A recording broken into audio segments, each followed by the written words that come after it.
Ya Tuhan Allah Bapa, pagi ini Kau yang siapkan kami sekali lagi Tuhan, tubuh, jiwa dan roh kami, hati kami, wadah kami, bejana kami, dan kami mau siapkan untuk kami boleh menampung firman yang berasal daripada-Mu Tuhan. Kami berdoa, mari Tuhan, biar pagi ini Tuhan Kau buat kami mengerti, buat kami boleh menangkap apa yang menjadi isi hati-Mu Tuhan. Terima kasih, hanya di dalam nama Yesus kami berdoa dan mengucap syukur, haleluya, amin.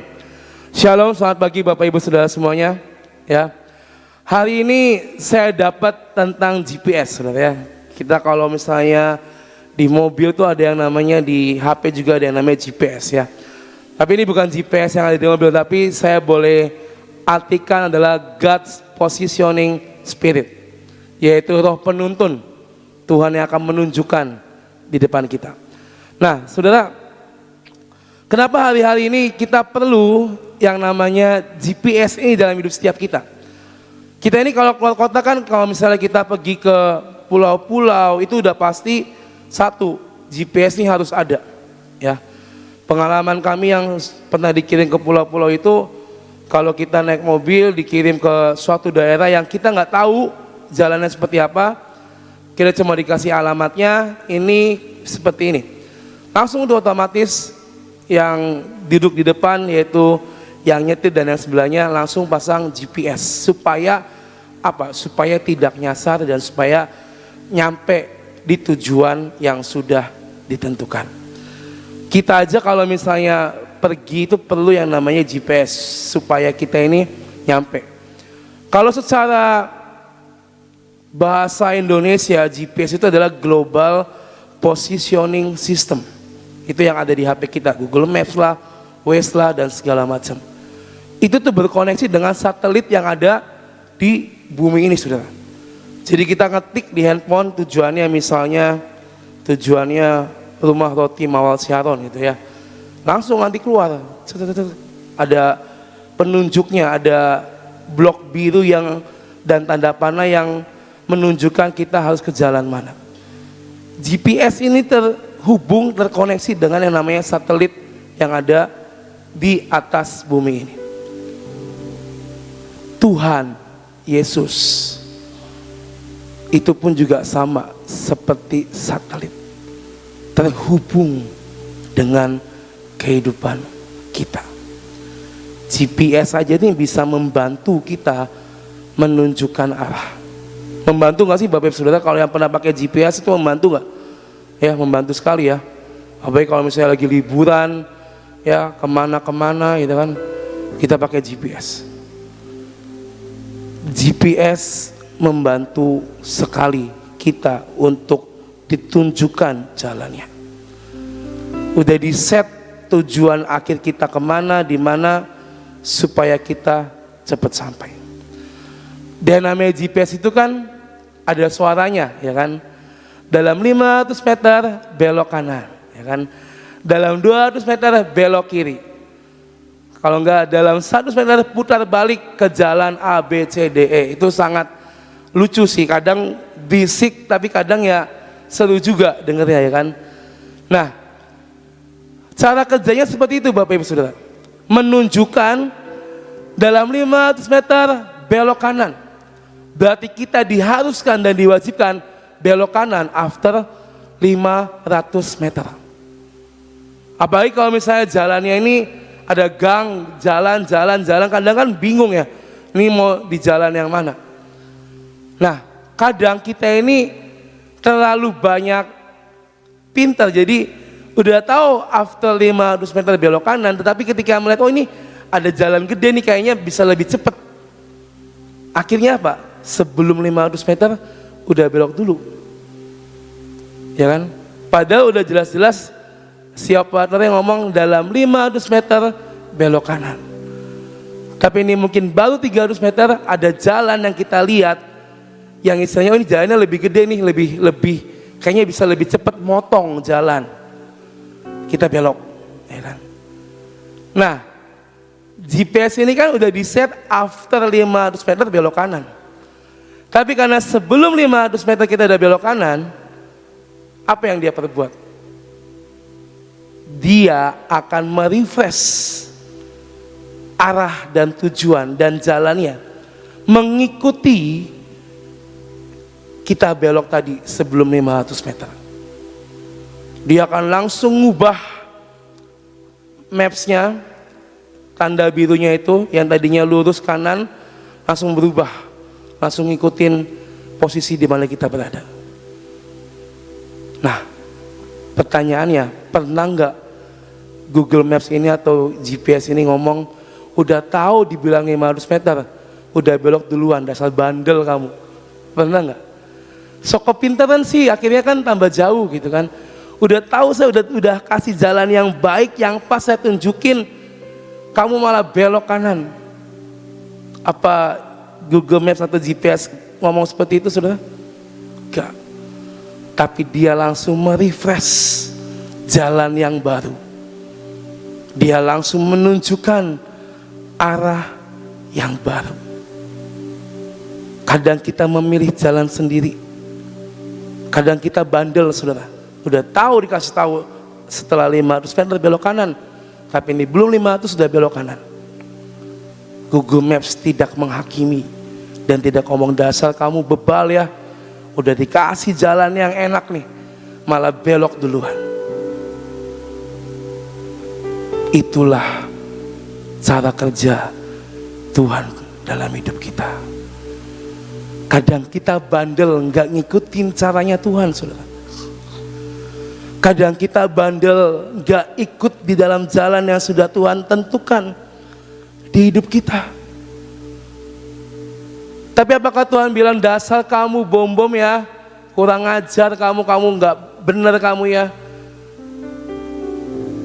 Udah saya gak mau mengenal kamu lagi bom. Aduh, ngeri sekali kalau kayak gitu. Tapi yang terjadi, Tuhan selalu memberikan kesempatan dan jalan yang baru buat kita. Mau kita belok, bandel, nakal, jauh dari Tuhan, Dia tetap Tuhan yang selalu menanti kita dengan tangan yang terbuka. Amin. Dia langsung merefresh arah. Tuhan langsung merefresh tujuannya supaya kita tetap bisa nyampe kepada apa yang Tuhan tetapkan dalam hidup kita. Saya percaya Tuhan bukan Tuhan yang mau kita tertinggal, saudara. Tapi Tuhan adalah Tuhan yang mau kita bersama-sama dengan Dia di kerajaan surga. Mazmur 25 ayat 4-5. Beritahukanlah jalan-jalanmu kepadaku, ya Tuhan. Tunjukkanlah itu kepadaku. Bawalah aku berjalan dalam kebenaran-Mu dan ajarlah aku, sebab Engkaulah Allah yang menyelamatkan aku. Engkau ku nanti-nantikan sepanjang hari. Saya ulang sekali lagi. Beritahukanlah jalan-jalan-Mu ya Tuhan kepadaku. Ya Tuhan, tunjukkanlah itu semua kepadaku. Bawalah aku berjalan dalam jalan kebenaran-Mu dan ajarlah aku, sebab Engkaulah Allah yang telah menyelamatkan kita. Amin. Engkau Tuhan yang aku nanti-nantikan sepanjang hari.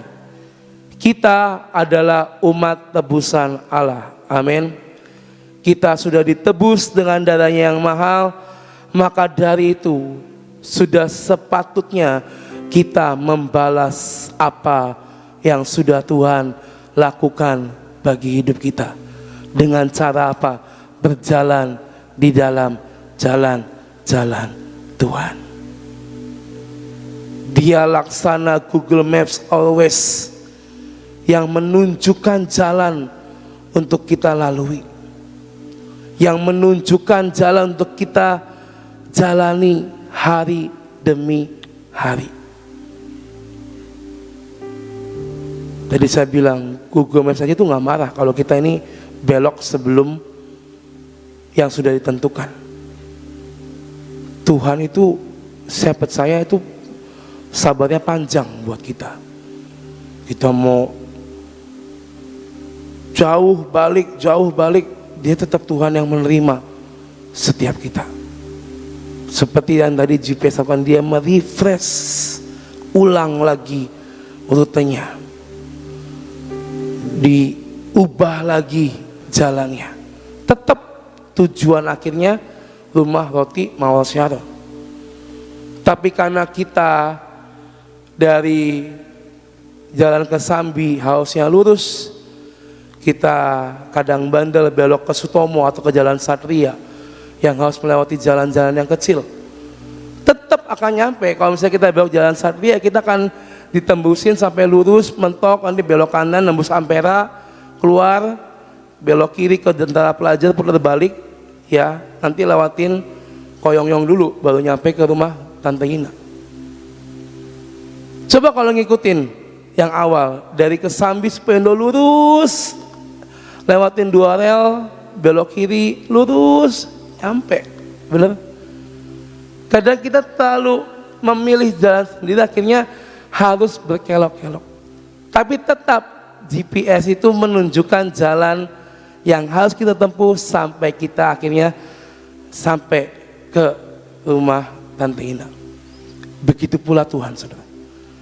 Kita mau belok, kita mau istilahnya menjauh, tetap tujuan akhirnya adalah apa? Surga. Makanya kenapa ada istilah bertobat, yaitulah jalan yang Tuhan sediakan untuk kita.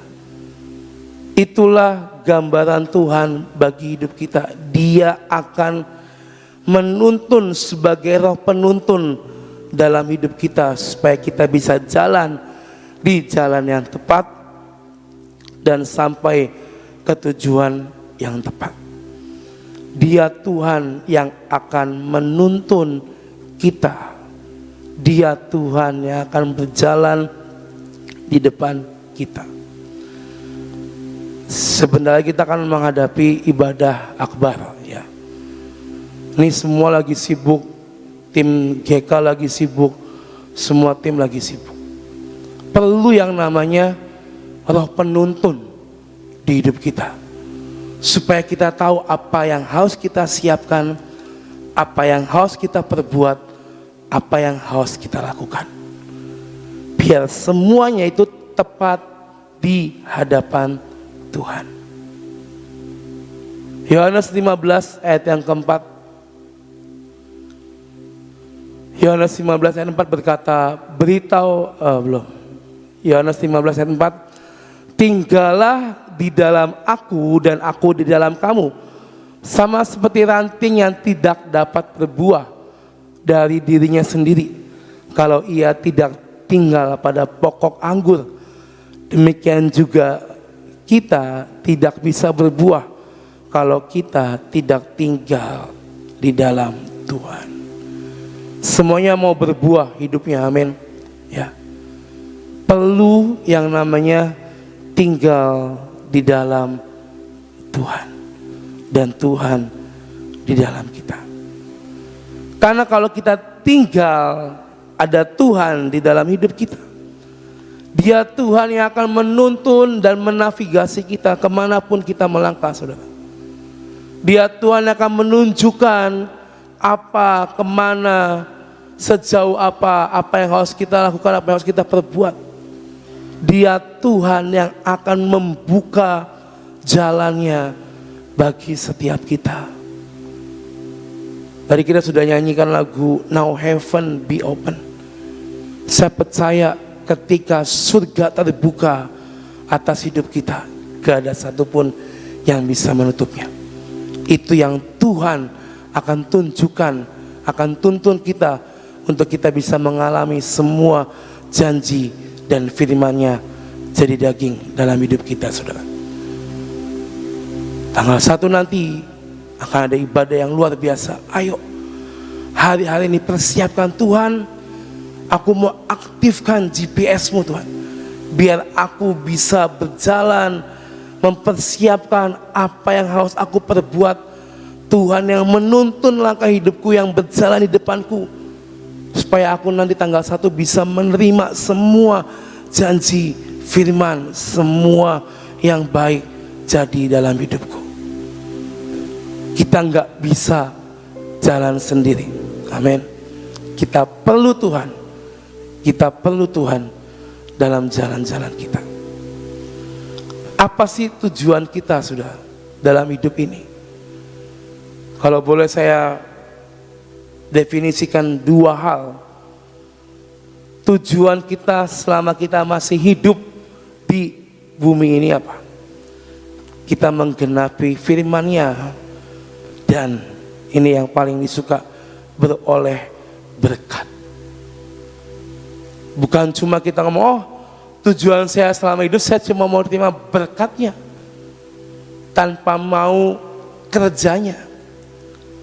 Saya cuma mau terima yang baiknya, yang baik-baiknya aja tanpa mau berusaha atau mengerjakan panggilan kita, tugas yang Tuhan berikan dalam hidup kita. Tapi tujuan kita selama kita masih hidup di dunia ini, yaitu apa? Menggenapi firman-Nya dan beroleh berkat. Untuk mencapai tujuan ini perlu yang namanya diajar dan dituntun Tuhan setiap hari.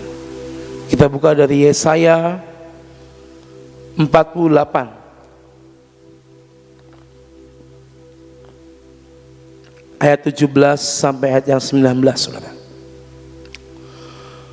Beginilah firman Tuhan penebusmu yang maha kudus, Allah Israel. Akulah Tuhan Allahmu yang mengajar engkau tentang apa yang memberi faedah, yang menuntun engkau di jalan yang harus kau tempuh. Sekiranya engkau memperhatikan perintah-perintahku, maka damai sejahteramu akan seperti sungai yang tidak pernah kering, dan kebahagiaanmu akan terus berlimpah seperti gelombang-gelombang laut yang tidak pernah berhenti. Maka keturunanmu akan seperti pasir dan anak cucumu seperti kersik banyaknya. Nama mereka tidak akan dilenyapkan atau ditiadakan dari hadapanku. Ini firman yang powerful buat setiap kita. Balik ke ayat 17. Dikatakan, akulah Tuhan Allahmu yang akan mengajar engkau dan menuntun engkau di jalan yang harus kau tempuh. Sebelum kita beroleh berkat, kita akan diajar Tuhan dan dituntun sama Tuhan. Apapun itu pengajarannya yang kita alami dalam hidup kita, saya percaya itu semuanya baik buat kita. Meskipun kadang mungkin tidak enak buat daging kita, tapi itulah ajaran-ajaran yang Tuhan izinkan untuk kita terima dalam hidup ini. Bukan cuma soal firman Tuhan yang kita terima setiap pagi atau setiap ibadah, tapi kehidupan sehari-hari, kehidupan nyata kita, itu juga ajaran-ajaran yang Tuhan nyatakan di hidup kita. Kalau kita ngadepin orang yang lagi emosi, kita diajar untuk sabar, ya kan? Kalau mungkin ada orang yang nusuk kita dari belakang, kita diajar untuk tidak membalas kejahatan dengan kejahatan. Pengalaman hidup, keseharian hidup, itu adalah pelajaran yang berharga yang Tuhan beri buat kita. Firman penting, itu penting. Tapi keseharian kita itu membuat kita belajar dan belajar. Belajar sabar, belajar taat, belajar jujur, ya kan? Itu ajaran-ajaran yang Tuhan beri di hidup kita, Bapak Ibu Saudara. Dan kalau kita sudah lulus dalam pengajaran itu, maka Tuhan akan menuntun kita di jalan mana yang harus kita tempuh, apa yang harus kita perbuat, kemana kita harus melangkah, apa yang harus kita lakukan. Mungkin kita ditugaskan untuk pelayanan ke A, B, C, D, E. Itulah jalan yang Tuhan mau kita jalani dalam hidup kita. Supaya apa? Ketika pengajaran dan tuntunan Tuhan ini kita bisa lakukan, lulus, ayat 18 dan ayat 19 jadi bagian dalam hidup kita. Sekiranya engkau memperhatikan perintah-perintahku, ya kan, maka damai sejahtera kita akan seperti sungai yang tidak pernah kering, mengalir dengan deras, dan kebahagiaan kita akan terus berlimpah seperti gelombang-gelombang laut yang tidak pernah berhenti. Orang bahagia itu pasti senang, ya kan? Bahagia itu pasti senang, happy, ya kan, damai. Ada yang mau hidupnya selalu murung, saudara, selalu bete, ya kan, selalu ruwet, pusing. Saya kira nggak ada yang mau hidupnya setiap hari seperti itu. Tapi saya percaya semuanya pengen bahagia, happy, dan senang. Apalagi kalau itu berasal dari Tuhan. Dan ayat 19 dikatakan, maka keturunan kita akan seperti pasir dan anak cucu kita seperti kersik banyaknya. Mereka tidak akan dilenyapkan atau ditiadakan dari hadapan Tuhan. Artinya apa? Tuhan menjamin dan memberkati dari kita sampai keturunan kita. Amin. Amin, saudara. Mau diajar dan dituntun. Ini tujuan kita.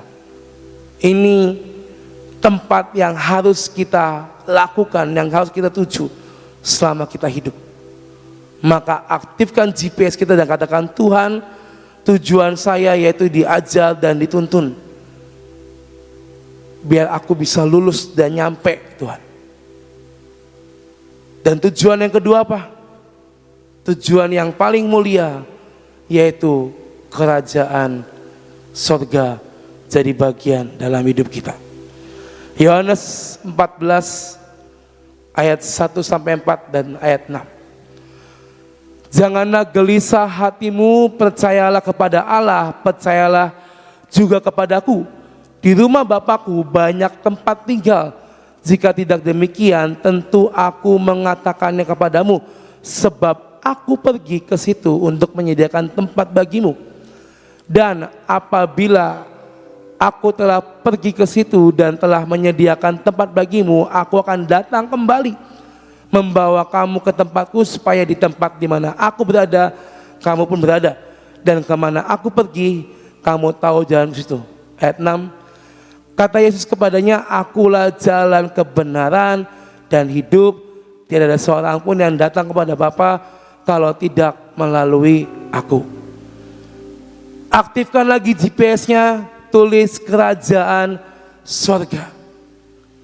Dan jalan yang harus kita tempuh adalah jalan di mana ada Tuhan di dalamnya. Akulah jalan kebenaran dan hidup. Gak ada seorang pun yang datang kepada Bapa kalau tidak melalui aku. Ini tujuan kedua kita, saudara. Tulis kerajaan sorga jadi bagian dalam hidupku. Yang harus dilakukan ini,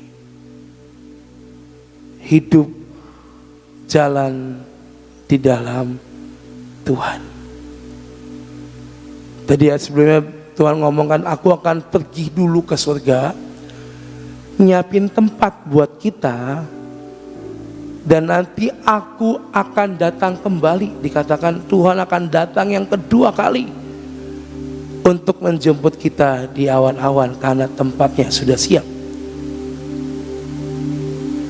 Inilah tujuan akhir, inilah tujuan akbar kita, yaitu apa? Kerajaan surga jadi bagian di hidup kita. Tinggal aktifkan GPS-nya, Tuhan yang akan menuntun. Dikatakan tidak ada seorang pun yang bisa datang kepada Bapa tanpa melalui aku. Berarti kita harus tetap ada di dalam Yesus Kristus Tuhan. Untuk nyampe nanti ke surga, jalannya cuma satu, Nggak ada jalan tikus, nggak ada jalan alternatif.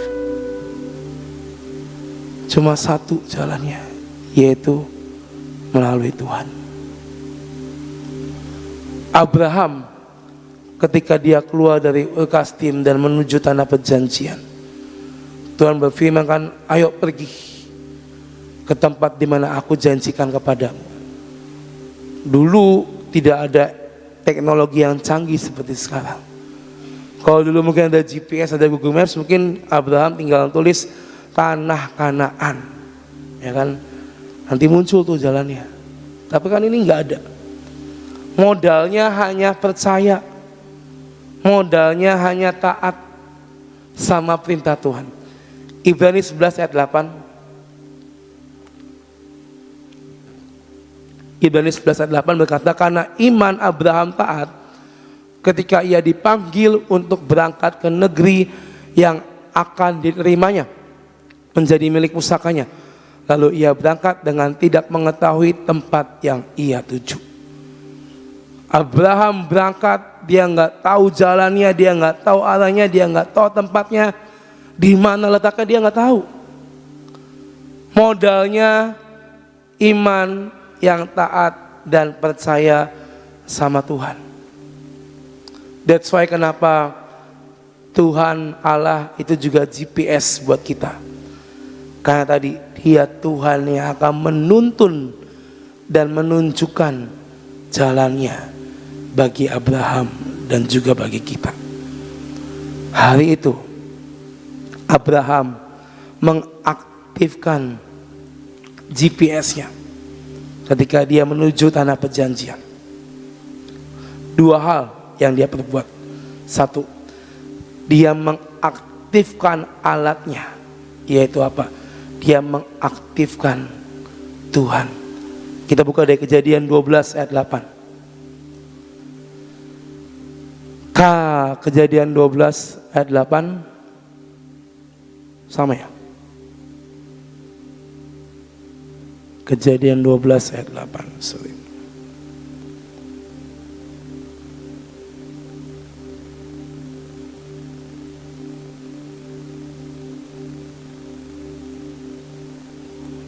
Kemudian ia pindah dari situ ke pegunungan di sebelah timur Betel. Ia memasang kemahnya dengan Betel di sebelah barat dan Ai di sebelah timur. Lalu ia mendirikan di situ mezbah bagi Tuhan dan dikatakan dan memanggil nama Tuhan. Abraham mengaktifkan alatnya, GPS-nya, dengan cara dia mendirikan mezbah dan memanggil nama Tuhan. Dalam perjalanan yang tidak tahu arah tujuannya, nggak tahu di mana tempatnya, modal cuma taat dan percaya. That's why kenapa dari beberapa orang beriman, karena iman yang taat dan percaya. Di situ dia mendirikan mezbah dan memanggil nama Tuhan. Dia aktifkan ketujuh roh Tuhan mungkin dalam hidupnya. Dia mengaktifkan pelayanan malaikat dalam hidupnya dengan cara membangun mezbah dan memanggil namanya. Di tengah kebingungan yang mungkin dia alamin, orang ini kalau pergi nggak tujuan kan bingung. Kalau kita disuruh ke tempat A, B, C, D, E, kita nggak tahu jalan, itu pasti bingung, saudara. Ya kan? Abraham pasti sangat bingung, ini mau dibawa kemana, mau kemana dan kemana. Tapi disitulah dia mengaktifkan dengan cara dia membangun mezbah dan memanggil namanya. Karena dia tahu ketika Tuhan yang memerintah, maka Tuhan juga yang akan menyelesaikan dalam hidupnya. Kenapa bisa seperti ini, saudara? Karena Abraham tuh dekat sama Allah. Makanya kalau kita itu punya hubungan yang intim sama Tuhan tuh banyak keuntungannya, saudara. Seperti ibu gembala kita, banyak keuntungannya. Kalau dekat, punya hubungan yang dekat sama Tuhan tuh banyak keuntungannya. kita bisa lebih peka, kita bisa ngerti apa maunya Tuhan, kita bisa nangkep apa isi hati Tuhan. Mazmur 25 ayat 14. Mazmur 25 ayat yang ke-14.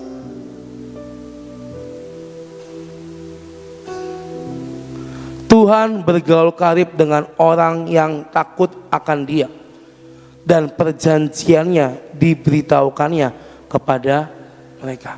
Nih keuntungannya. Tuhan bergaul karib dengan orang yang takut akan Dia. Keuntungannya apa? Dan perjanjiannya diberitahukannya kepada kita semua. Amin. Amin saudara. Kalau kita bergaul karib, punya kedekatan sama seperti Abraham, maka Tuhan akan memberitahukan perjanjiannya.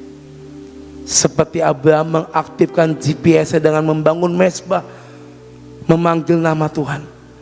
Ini pun yang harus kita lakukan. Sebulan sekali kita membangun mezbah pemulihan Pondok Daud. Gak cukup cuma di akhir bulan saudara, tapi saya percaya setiap hari kita membangun mezbah kita di hadapan Tuhan. Kita bergaul karib supaya kita bisa mendapatkan keuntungannya, yaitu apa? Tuhan memberitahukan perjanjiannya. Kita bisa lebih peka, kita bisa lebih mengerti isi hati Tuhan tanpa kita harus tertinggal dengan yang lainnya. Maka aktifkan alatnya, aktifkan Tuhan, aktifkan ketujuh roh Allah dalam hidup kita. Lalu yang terakhir, Abraham mau bergerak dan melangkah. Ini yang penting sebenarnya. Matius 28 ayat 19-20.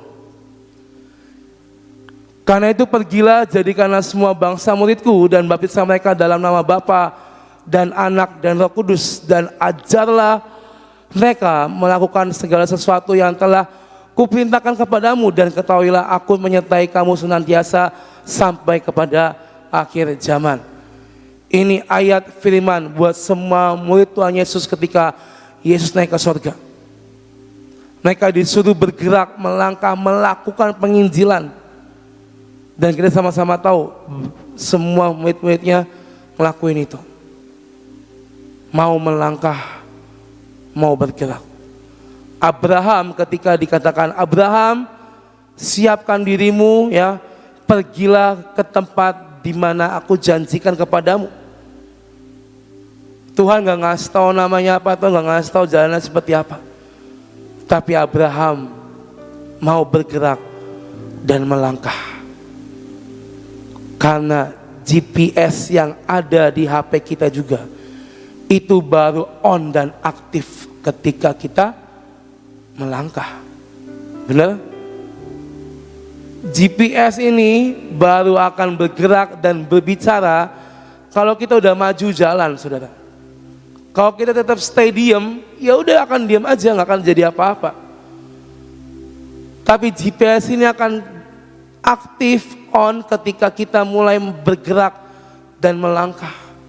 Baru akan bilang, jangan 200 meter belok kiri, ya kan, ke jalan ini, ya kan, putar balik, ya kan.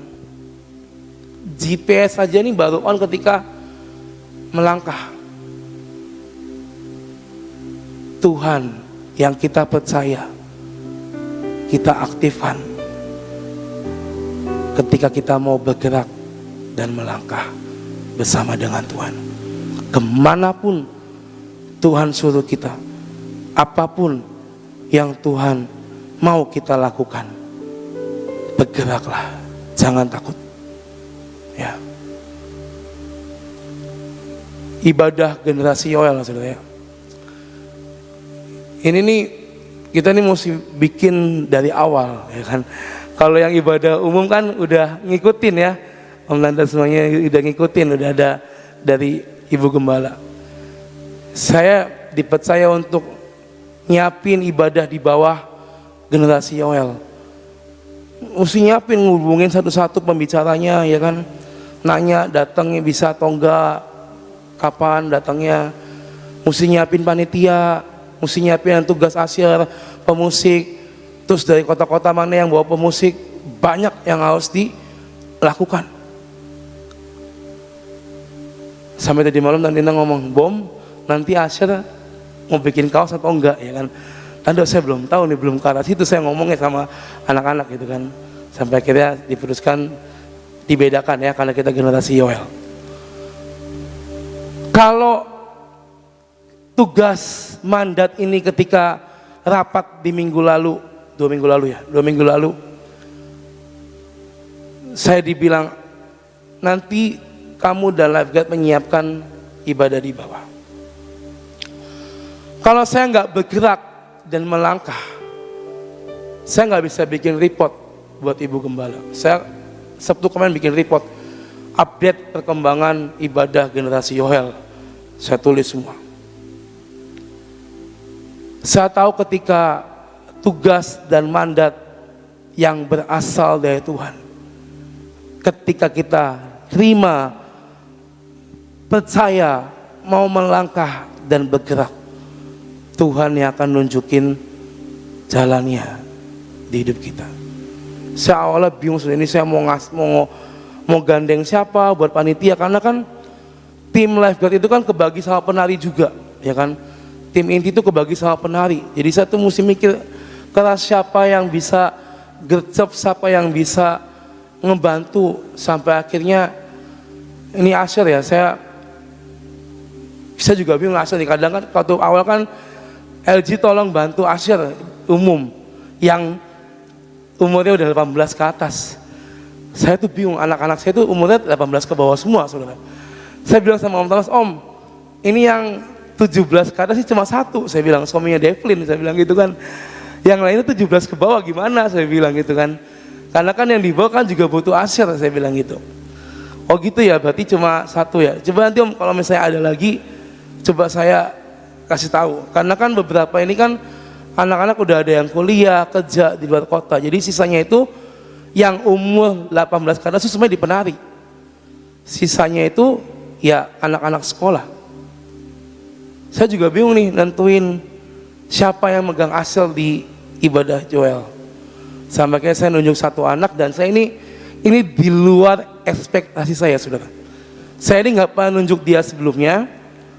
Saya cuma percayakan hal-hal yang simple kalau ibadah lifeguard setiap Jumat. Tapi ketika saya bilang tolonglah kamu cari asyir jumlahnya segini dan segini, ya kan? Saya nggak menyangka dia akan gercep dan tuntas tugasnya. Kok ini kok nama-namanya, ini umurnya, kelas berapa, sekolah di mana, itu lengkap, saudara. Kadang orang anak ini kan kalau misalnya laporan kan cuma laporan nih kok namanya segini, namanya ini jumlahnya segini. Tapi ini lengkap, komplit, nama, kelas berapa, umur berapa, itu dikasih tahu ke saya. Dan melebihi kuota yang saya kasih ke dia. Saya tahu ketika saya melangkah, saya mengaktifkan GPS, Tuhan nunjukin jalannya. Satu beban berkurang, ya. Saya udah nggak pusing untuk asyir yang di bawah, udah ada. Masih banyak yang lain, rundown acara juga masih didoakan, masih dirapatkan. Tapi saya percaya ketika melangkah berjalan dengan Tuhan, maka seketika itu juga Roh Tuhan aktif dalam hidup kita. Dia akan menuntun jalan di depan kita. Jadi jangan takut, saudara, ya. Hari-hari ini aktifkan GPS kita, aktifkan Roh Tuhan dalam hidup kita. Karena ketika kita mulai bergerak, ketika itu juga Roh penuntun, Roh Kudus aktif dalam hidup kita. Amin. Yuk kita berdoa pagi ini. Tuhan, terima kasih buat hari ini, Bapak. Kami belajar untuk kami bisa mengaktifkan Roh Tuhan dalam hidup setiap kami, mengaktifkan ketujuh roh Allah dalam hidup setiap kami, mengaktifkan pelayanan malaikat dalam hidup setiap kami, Tuhan, untuk kami bisa berjalan menuju di jalan yang tepat yang berasal daripadamu, Tuhan. Kami percaya Tuhan, Engkau Bapa yang tidak pernah menyesatkan kami. Engkau Bapa yang tidak pernah memberikan jalan yang salah bagi kami. Tapi kami percaya Kau Tuhan Allah Bapa yang memberikan jalan yang benar bagi setiap kami Tuhan. Mari Bapa, biar pagi hari ini kami mau terus belajar Tuhan, mengaktifkan semuanya di hidup setiap kami. Sama seperti GPS baru aktif ketika kami melangkah. Dan hari ini Tuhan, kami mau melangkah bersama dengan Tuhan, dengan tujuan yang tepat, tujuan yang berasal daripadamu, tujuan panggilan surgawi yang ada bagi setiap kami Tuhan. Mari Bapa, biar pagi hari ini buat kami Tuhan mengaktifkan semuanya di hidup kami. Kami mau belajar juga seperti Abraham yang punya hubungan yang melekat dengan Engkau. Karena firman-Mu berkata, bagi siapa yang bergaul karib dan takut akan Engkau, maka perjanjian-Mu akan diberitahukannya kepada siapa yang takut akan Engkau Tuhan. Biar kami menjadi bagian dalam firman ini Tuhan. Mari Bapa, pagi ini Tuhan, kami mau siapkan hidup kami dengan sungguh-sungguh untuk menyongsong hari Akbar tanggal 1 Oktober. Biar kami Tuhan boleh menjadi bagian di dalamnya Tuhan. Gak cuma sekedar mendengar dan menonton, tapi kami menjadi bagian di dalamnya bersama dengan Engkau. Mari Bapa, Kau yang selidiki hati kami, hidup kami Tuhan. Hari-hari ini yang letih Kau kuatkan, yang sakit Kau sembuhkan, yang sedang tidak baik saja Kau pulihkan Tuhan. Supaya kami tetap on fire, kami bisa berapi-api bersama-sama di tempat ini, menyongsong semua janji dan rencana-Mu jadi di tanggal 1 nanti Tuhan. Kami percaya Engkau Tuhan yang berfirman, Engkau Tuhan yang berjanji, dan Engkau Tuhan yang menepati bagi hidup setiap kami Tuhan.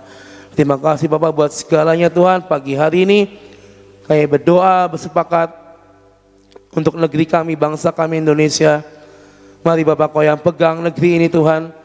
Di tengah masa untuk pergantian kepemimpinan, kami berdoa Tuhan, biar Tuhan sendiri yang berdaulat atas negeri kami Tuhan. Kami percaya hanya kerajaan Tuhan yang ditegakkan atas Indonesia, hanya otoritas kerajaan Tuhan yang ada di bangsa kami, sehingga semua yang ada di jajaran kepemimpinan di atas Tuhan, mereka semua takut akan Engkau. Dan biar setiap apapun yang diputuskan ialah semuanya berasal daripada-Mu Tuhan. Kami berdoa, jamin bangsa kami, jamin negeri kami, jamin semua aparat pemerintahan di negeri kami Tuhan. Kami percaya ini waktunya Indonesia menuju masa keemasan, Indonesia yang baru, dan Indonesia yang dipulihkan dalam nama Yesus. Terima kasih Bapa buat segalanya Tuhan. Hari ini Tuhan, kami mau terima pengurapan yang daripada-Mu Tuhan. Kami percaya ini bukan jimat, ini bukan klinik, tapi ini adalah tanda perjanjian-Mu atas hidup setiap kami. Mari kita siapkan minyak dalam tangan kita.